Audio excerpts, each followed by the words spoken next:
Welcome to Trending in Education. Mike Palmer here. I'm joined today by Rekha Magon, who is the co-founder and head of education for Boundless Life, who's doing really amazing work here, educating kids around the world, helping families live abroad and learn while they go. Rekha, welcome to Trending in Education. Thank you. Nice to be here. It's great to have you. We're going to get into the work you're doing. You are recording from Bali right now, which is exciting in a lot of ways. But before we get into traveling the world, can we start with your background, how you got to this point in your professional life? Sure. I mean, I think it goes back to honestly when I was a young kid myself. So I grew up in this environment where my parents really made it a point to expose, my brother and I to a lot of travel. We went to a lot of meditation retreats around the world. So I was kind of brought up around the premise of travel, mindfulness, and community service. Mm, Growing up, I think that had a huge impact on my life. I just felt like I always had this almost felt like an advantage over other people or other kids in my class. I just naturally really kind of stood out as a leader and had this really nice flow to my upbringing. So when I, became a parent myself or was pregnant with our first child, I knew kind of instinctively that I wanted to bring that same kind of upbringing to my own children. I'm kind of of the mentality that if I know something is good for me, I almost want the whole world to have access to it. So mm, I didn't feel right that if I knew how beneficial this was, I didn't just want my children to have access to this type of lifestyle. I wanted to really craft something where hopefully eventually all children get access to this sort of lifestyle. So I had actually studied accounting and HR. I did a business degree, nothing education related. I was recruited early on in my career at KPMG as an auditor. So I started my kind of corporate life there, worked my way up. And then when I became pregnant with our first child, long story short, I was actually put on very strict bed rest. So mm, for 5 months, I had to lie on this incline. So my mm. legs had to always be higher than my torso. And Oh, I wasn't allowed to move from this position at all. wow. I wasn't allowed to go to the bathroom. I couldn't even Mm, sit up to eat a meal. I mm, had to stay in this position 24 hours a day for 5 months. wow. And obviously, it was during that time that, you really start to Yeah. reflect on your life and what you're Yeah. doing. At least you And had a foundation in mindfulness because without that, I yeah, don't know how you would have gotten through. Yeah. Wow. yeah, it definitely made me, find the positive or the silver lining from that experience. And, my husband's a tech guy and he'd found me this laptop stand that basically hung from the ceiling. So here I was, I had 5 months in bed. I watched Netflix for, I think, the first day and I was like, I'm done with that. And I had 5 months to figure out, what I really wanted to be doing in my life to feel like I was actually adding value Mm, and making an impact on the world. So it was during that time when I was on bed rest that I started my first company, which was called The Mindful Scholar. mm, So I'm very passionate about social and emotional learning, given the mindfulness kind of background that I grew up with. So I built curriculum around mindfulness to bring to the public school system. So this was before Calm or Headspace was even a thing. And I was servicing a lot of schools in Montreal, where I'm from, a lot of schools in New York. I was a New York Department of Education approved vendor. mm. So that was a lot of fun. And then, my son was born and then my daughter and my son went to school. And I think it hit me when he first went to school in kindergarten. I was servicing that school. And here I thought I was, changing the education system because I was bringing this, social emotional learning to the system. And I guess I felt when he started school that, oh, like the education system doesn't need an added on element. I felt like it needed almost to be rebuilt from the ground up. That was Mm, my feeling, after kind of a few weeks of him being in school. yeah. And so, yeah, I ended up pulling him out of school and started homeschooling him. So he became my petri dish and still is. Him and my daughter, poor things, are still the petri dish. So I tested all these different homeschool curriculums from Montessori to Waldorf to the Finnish curriculum, you name it. I tested it and started homeschooling him. Then I built a learning center in Montreal with some other ed tech founders that was built around creative pedagogy out of MIT. And then eventually started my current company, which is called Boundless Life, which Yeah. was really integrating travel and alternative education. Yeah. And, timing wise, the pandemic must have factored into this somehow because we both needed the mindfulness and we needed to respond to that, but also homeschooling, micro schools really took off, but also travel was limited. And now we're kind of almost in a rebound phase now where I think people are very much leaning back into travel. There's a lot of talk of digital nomadism among the rising generations where folks, aren't necessarily tethered to one particular place. But how did the evolution of your thinking, how was it impacted by the pandemic and sort of that phase in our collective journey? Yeah, absolutely. I think that the pandemic was actually probably one of the biggest motivators for us to start Boundless. Like I was already homeschooling my kids before the pandemic hit.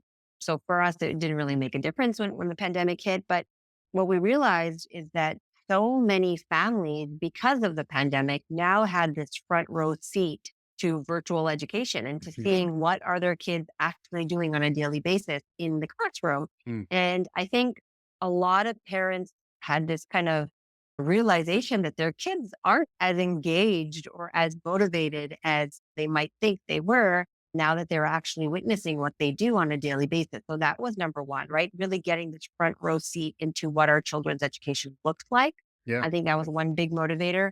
And the second thing was that so many parents around the world now were working remotely, right? They no longer could even go into the office. Right. And, what that also caused is that, okay, they can now work from anywhere in the world. Right. But the biggest question is, I can work from anywhere, but I'm still tied down to my home and my community, my network, because my child is you know, stuck. I would use the word stuck. You're really stuck to this school for the next, 18 years of your life because there's no flexibility when it comes to education. You're locked in for, 9, 10 months of the year to this one specific location. So Right. even though I think parents also got that a little bit of freedom that, oh, I can now travel anywhere. My kid can actually do virtual school from anywhere. Right. So why don't we, go explore the world? So once, travel became, people started getting vaccinated and people were able to travel a little more. That's when we launched. So we launched our first location in Portugal. And, we had a lot of families join us who I think not only was the circumstances right, but I think people's mentality and mindset had also changed. Right Mm, now, we just face this global pandemic, and parents, I think, for the first time, were thinking, "Hey, how do I really want to spend my time? How do I really want to live my life?" Right? mhm. And I think those are such important questions because it really makes you rethink how you show up on a daily basis. And I think what a lot of people realize is that hey, they want to spend more time with their kids. They want to have more experiences. They don't want to be locked down like our entire society has been up until now. So I almost think of the pandemic sometimes as this perfect storm, that Mhm. really forced people to rethink their life and how they are prioritizing their time. Yeah, makes sense. And you mentioned Portugal, but I was really kind of blown away by the locations you're operating out of. Can you just run us through where you're operating from these days? Sure. So we currently have 6 running locations. So our first location was in Portugal. So we're in a small town called Sintra. It's about 20 minutes south of Lisbon. Then we opened on a Greek island called Siros. So it's very close to Mykonos. A lot of people know Mykonos. We're about a 10-minute ferry, 15-minute ferry ride from Mykonos. It's a very authentic, family friendly Greek island. Mm, And then we opened in Tuscany. So we're in a small town called Pistoia, which is about 30 minutes from Florence. mm, And then we opened in Bali. So that's where I am at the moment. We're in a town called Sanur, which is also a very family friendly beachfront village. And then this summer we opened in Montenegro. So we're in Kotor, which is a UNESCO heritage site in Montenegro. And just 2 weeks ago, we launched Spain. So we're in a town called Estepona, which is also beachfront. Our education center is right by the beach and beautiful location year round. yeah, and I guess that's part of the value proposition for the family is that you're actually in a beautiful place. And can you walk through what exactly? We'll get into the educational piece next, but before we do that, just how the family, like the logistics, the operations, like how does it actually work? Yeah, sure. So basically, the way I would describe Boundless Life is as a turnkey solution for families who want to slow travel the world. So, what we do is we offer fully furnished apartments that have been renovated and catered to families with young children. We offer a co working space so that families can work from a dedicated space in whatever country they're in. And then we also offer experiences, right, for families and children alike. So they could take we have yoga classes every week that our community could participate in, or local language classes, or dance classes, or weekly hikes. So, really, this kind of instant community full of local experiences that you can enjoy as a family. And then our biggest value proposition is education. So, in each of those locations, we build a micro school. We service children between the ages of 1 and 12. And it's a full brick and mortar school with educators that teach children over 3-month cohorts. So all the families join us on the same day. So everyone's starting at the same time and they stay with us for a minimum of 3 months and then leave or stay, go to another location or go back home and come back to us later. It's Mhm. really kind of a pick and choose when and where you want to go. Yeah, but then that slow travel component is part of it where like it is like a lifestyle choice for the family to some extent where we want to see the locations that you've mapped out for them. And then there is also the community based, it's Montessori school and Finnish model, I believe, is what you were describing. But then there is also the component of mindfulness and, more like a holistic kind of experience that they're getting.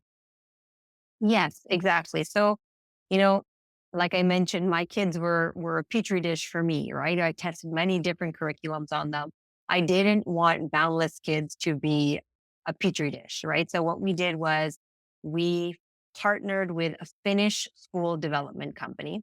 In Finland, they've been practicing a lot of the progressive education models that we're now seeing in North America, but they've been doing it for years. Yep. So they kind of have the track record to show how powerful, their model can be. So with this Finnish school development company that we partnered with, the kids ages 1 to 6 are really kind of using a Montessori inspired approach to education. So all of our educators are Montessori trained. We have all the Montessori manipulatives, and that's kind of how the model runs for the younger children, early childhood. And then 7 to 12, it's very much kind of a Finnish approach to education. So a lot of project based units, a lot of time in nature. We do a deep dive into the local culture of the country that we're in, a Hmm. lot of hands on experiential learning. We have mixed age groups. So the kids are, not segregated by the year that they were born in, Yeah. and a lot of experiential learning. So the kids are on a field trip every second Friday out of the classroom walls and really into the local culture and environment. Yeah. And, you're 2.5 years in. What have you been learning over the progression from when you started to now? Because it sounds like you're expanding pretty quickly too, if you have all of those locations. Yeah, we are. We have different families that use us in different manners. So we have some families who, join us every April for the 3-month cohort. So they register their kid, in September at their local school and then pull them out early and join us, in April at a certain location. They love being in the Greek island in April. That's where they go every summer. We have other families who come and go. So I've experienced all of our different locations. Maybe they travel on their own for a few months and then join us again. We have some families who have now registered with us for a 9 months. So basically kind of using Boundless as a gap year, Yeah. and kind of traveling to 3 different countries, doing 3 months each. And we have a group of families that are doing that together, with a consistent educator, even as a new program we've launched. Hmm. So many different families use us in the way that best suits their lifestyle or how they choose to live. Yeah. I would say what we've seen the most is, like you said, it's really kind of this holistic approach to education. So, we start our day with something we call connection time, where the group really comes together and talks about character building and connects not only to themselves but also to their group. So every morning starts with connection time, and then we have a dedicated time for mastery, for academics. And then we go into on a daily basis what we call a quest. So a quest, every cohort, the 3-month cohort, all of our locations are working on a quest, the same quest, which is based on a UN Sustainable Development Goal. So the Mm, kids are working on projects that relate to real world issues. And that's mm, something that's really important to us because, I find the traditional system is very much into memorizing to deliver on a test, right? yep. But then you don't really see how any of that learning applies to real life. So what happens is you learn and then you write a test and then all that information is gone the next day. So Right, right. the whole premise around the quest and these project-based units is to make learning more purposeful and more relevant to real world issues. So Hmm. kids are always working on this kind of grander project that will have an impact on the world around them. And then we have dedicated time in the afternoons for nature time or culture time. Really big emphasis on uh, getting them to experience the local culture, the local language, music, arts. We have an amazing community of families who are joining us to have these experiences. A lot of people who are thinking out of the box themselves. Another element that we include into our school day is called Endeavor Time. So once a week, we ask parents from the community to come into the classroom and talk to their zone of genius or something that sparked them up when it comes to what they're passionate about. Hmm. And, the goal there is really to expand learning beyond just teachers and expand it to the community so that everyone, in the community becomes part of the education experience and the learning experience. So we really believe in smaller micro schools. We have mixed ages, like I was mentioning before. So, ages can range between 2 to 3 years in one classroom. Mm. And that's such a beautiful thing to see in practice, honestly. The older kids end up really stepping up as leaders and kind of having to model, excellent behavior so that they can inspire the young ones. And it happens very organically and very naturally.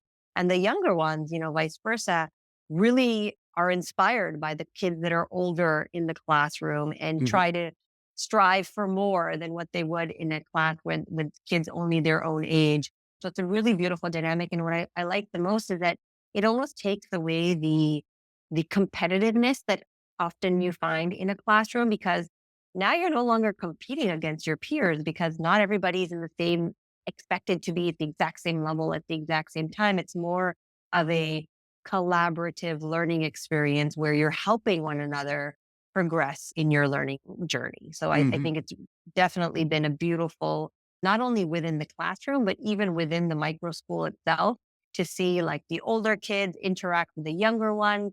And because everyone's in this new country and they're all like, there's a lot of bonding that happens very quickly, very fast. Our kids seem to become big brothers and big sisters to all the little ones very quickly.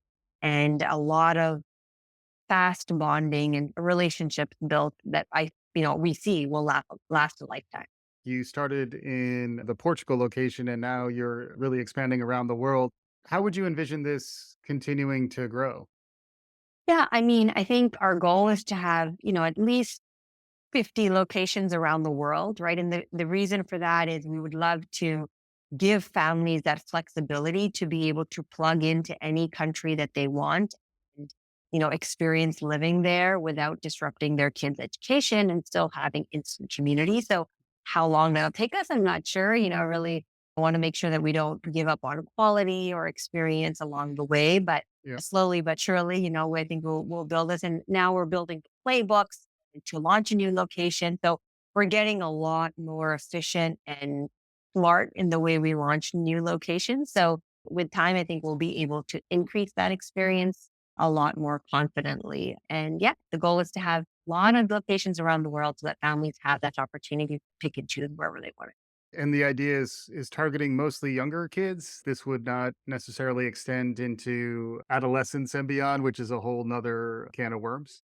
Yeah, great question. We've gone back and forth on that many times. Right now, we're servicing ages 1 to 12. We just launched a program for 13 to 14-year-olds. So we have this one group of 20 families who've signed up for a year, 13, 14-year-olds, and they're going to be doing 3 destinations back to back together. All the families will move together with the same educator following them.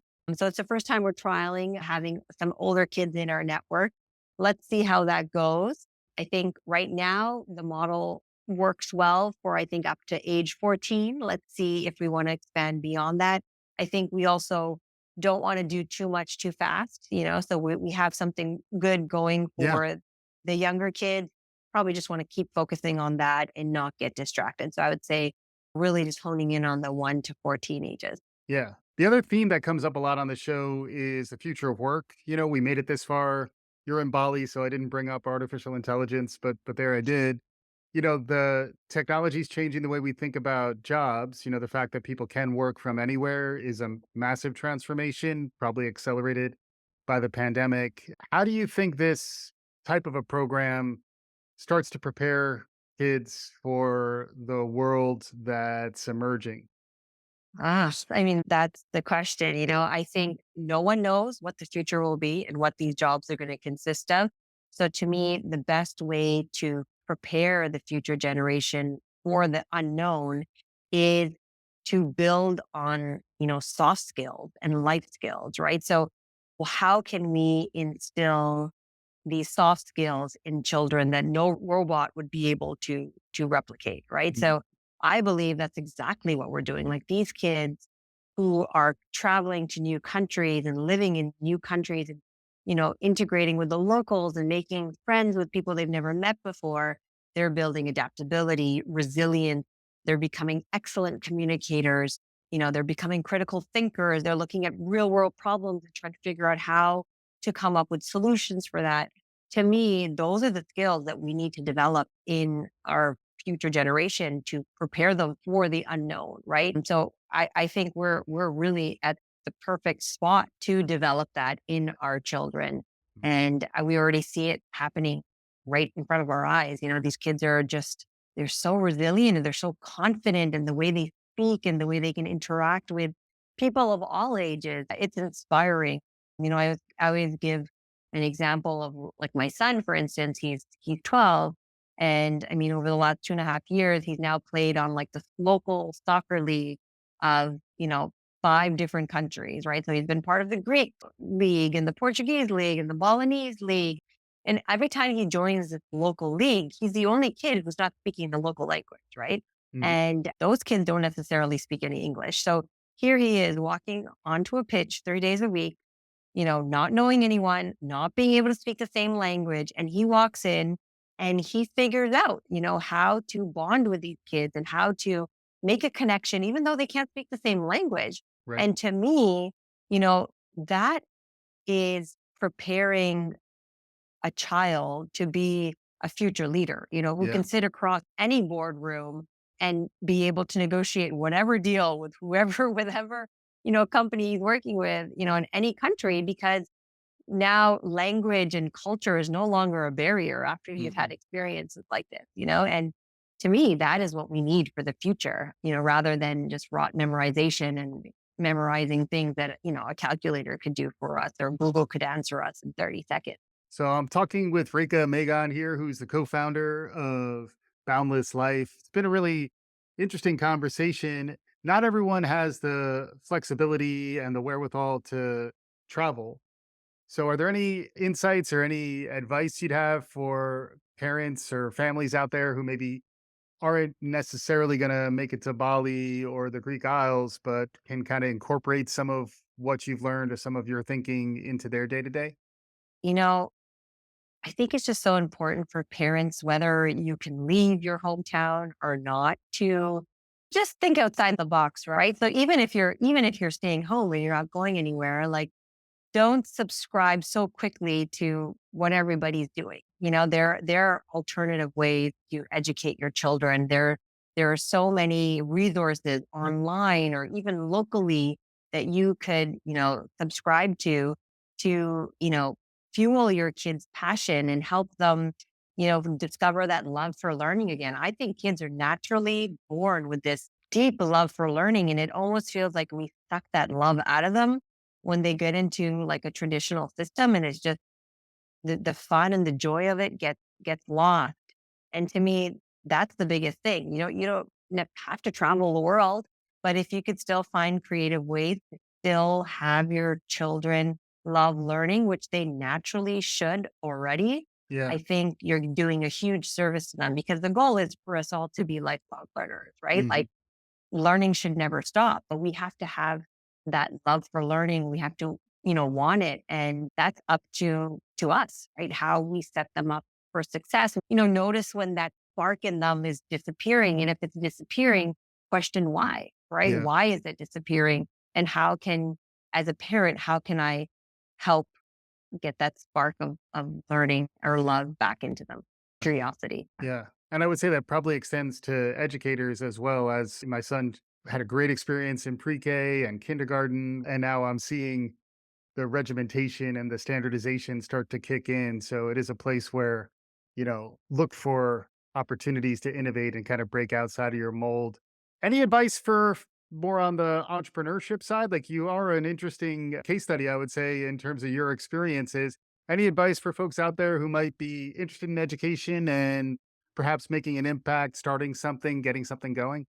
Let's see. I think the biggest thing is, for someone just to ask themselves, hey, how and where can I add value? To me, that's the biggest thing, right? Rather than I want to create something different, or it's really to me is identifying your own strengths and where you think you can be of service to add value. And I think Hmm. that's the biggest starting point anyone can have. And from there, so much can sprout on its own. But you have to almost look at it in a sense of how can I be of service? How can I be of service to the world? Where can my skills add value? That would be my biggest advice. Yeah, love it. So now, as we're wrapping up here, Reka, you took us to Bali, which is a great place to start, and then we did a quick tour of the world. But as people head back to the rest of their lives, any takeaways, concluding thoughts you'd want to share with them? Even if you can't, plug into a different system or take your kid out of a traditional school, that's totally fine. But I think I would just encourage parents to give them the space and the time to explore their own passions. Even if that has to happen after school hours, that's totally fine. But really seeing each kid for who they are. I believe every child, every person is born uniquely, just how everyone has a unique fingerprint. Like every single person on this earth is born with a unique purpose. And just giving children or adults the space and time to hone in to what it is they are interested in and what lights them up and giving them safe space to explore that, whether it's, sitting with them and doing research or finding them a class on out school that's related to that topic or, just really kind of acknowledging what it is they're passionate about. I think that's, the beginning of helping a child feel seen and knowing that their uniqueness is valued and important and kind of fueling them to want to take a deeper dive into that. I think that would be my advice. Amazing stuff here with Rekha Magon, the co-founder and head of education for Boundless Life. If folks want to find out more about Boundless Life, where should they go? You can visit our website. So it's www.boundless.life. We're also on all the social medias, Instagram, LinkedIn, all of them. Amazing stuff here, Rekha. Thank you so much for joining me on today's show. Thanks, Michael. Thanks for having me. And for our listeners, if you liked what you heard, please tell your friends, subscribe, do all the good things. We'll be back again soon. This is Trending in Education.